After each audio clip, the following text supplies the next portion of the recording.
ഈ പൈസ ഉള്ള ആളുകളുണ്ടല്ലോ, അഹങ്കരിച്ച് നടക്കും. എല്ലാ ആളുകളല്ല, ചില ആളുകൾ അഹങ്കരിച്ച് നടക്കും. കാരണം എൻ്റെ കയ്യിൽ പൈസ ഉണ്ട്, അതുണ്ട്, ഇതുണ്ട്, എനിക്ക് എല്ലാം ചെയ്യാമെന്ന് വിചാരിച്ച് അവൻ അഹങ്കരിച്ച് നടക്കും. പക്ഷേ ഈ പൈസ ഏതുവരെ നീണ്ടു നിൽക്കുമെന്നറിയോ? ചെറിയൊരു ഹോസ്പിറ്റൽ കേസ് വന്നാൽ മതി, അത്രയ്ക്കേ ഉള്ളൂ നിൻ്റെ കയ്യിലുള്ള പണം. അതുകൊണ്ട് ഒരാളും അഹങ്കരിച്ച് നിൽക്കരുത്. പടച്ചവൻ ഇന്ന് നിനക്ക് ഈ ക്യാഷ് തന്നിട്ടുണ്ടെങ്കിൽ ആ പടച്ചവനിക്കറിയാം ആ ക്യാഷിനെ എങ്ങനെ തിരിച്ചെടുക്കണമെന്ന്. ആ പടച്ചവനിക്കറിയാം. പാവപ്പെട്ടവരെ ഇൻസൾട്ടാക്കി, പണമില്ലാത്ത ആളുകളെ ഇൻസൾട്ടാക്കി, കൊച്ചാക്കി സംസാരിക്കുന്ന ചില പൈസയുള്ള ആളുകളുണ്ട്. നീ ഒന്ന് ഓർക്കണം, ഇന്ന് പണമില്ലാത്ത പാവപ്പെട്ട ഫക്കീർ ദരിദ്രനായ ഒരു മനുഷ്യനെ ആ പടച്ചവനിക്കറിയാം നാളെ നല്ലൊരു നിലക്കെത്തിക്കാൻ, നല്ലൊരു പണക്കാരനാക്കാൻ ആ പടച്ചവനിക്കറിയാം.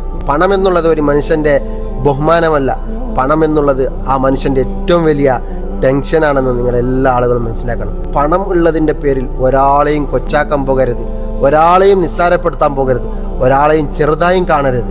പണം ഇന്ന് വരും, നാളെ പോകും. പണമില്ലാത്തവനാണെങ്കിലോ ഇന്ന് അവൻ വേദനിക്കും, കഷ്ടപ്പെടും, പ്രയാസപ്പെടും.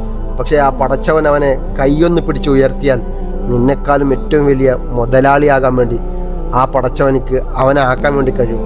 ഓക്കെ, അതുകൊണ്ട് പണമുള്ളതിൻ്റെ പേരിൽ ആരും അഹങ്കരിക്കരുത്. ഓക്കെ, വീണ്ടും കാണാം.